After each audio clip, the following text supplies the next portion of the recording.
এক বুজুর্গ বলছেন, আমি দেখলাম যে পুরা বাজারে যত ব্যবসায়ী তাদের মাল বিক্রি করতেছে, তন্মধ্যে সবচেয়ে বেশি চিল্লাইতেছে, কাস্টমার গ্রাহক ডাকতেছে এই বরফ বিক্রেতা, এবং চিৎকার করে করে বলতেছে, হে আল্লাহর বান্দারা, তোমরা ওই ব্যক্তির উপরে একটু দয়া করো,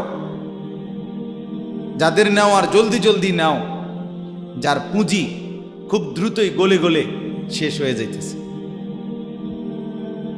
মানে আমার এই বরফের চাকাটা যদি তোমরা কিনতে দেরি করো, তাইলে আমার এটা কিন্তু এটাই আমার পুঁজি, এখন এটা যদি দেরি করো তাহলে গলে গলে কি হয়ে যাবে, আমার পুঁজি শেষ হয়ে যাবে, আমি আর বেচমু কি? তাইলে বরফের চাকাটা এমন না যে যতক্ষণ বেচা হবে না অতক্ষণ গলবে না, এমন সে গলতেই আছে, বেচা হোক কিংবা না হোক।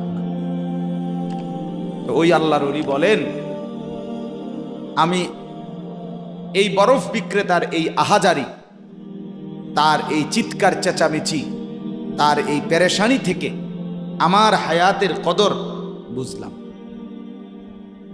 জীবনের কদর বুঝলাম, যে আমার হায়াতটাও ঠিক এরকম, এটা গলে গলে শেষ হয়ে যাচ্ছে। প্রতি মিনিট প্রতি সেকেন্ড আমি ঘুমে থাকি কিংবা সজাগ থাকি, আমার হায়াত শেষ হইতেছে। খামখেয়ালি করে গপ মারলাম, তামাশা করলাম, তবুও শেষ হচ্ছে। কঠোর পরিশ্রম করতেছে ওই ব্যক্তিরও সময় কি হইতেছে, হায়াত শেষ হচ্ছে। অতএব বরফ বিক্রেতার পুঁজি যেমন গলে গলে শেষ হয়, আমাদের হায়াত, আমাদের জিন্দিগি, আমাদেরকে একটি নির্দিষ্ট সময় আল্লাহ তাআলা বেঁধে দিয়েছেন, আল্লাহই জানেন সেটা কতক্ষণ,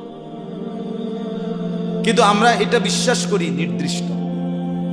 অতএব এই নির্দিষ্ট সময়টুকু আমরা যদি গুরুত্ব দেই কিংবা অবহেলা করি, সমানভাবে চলবে।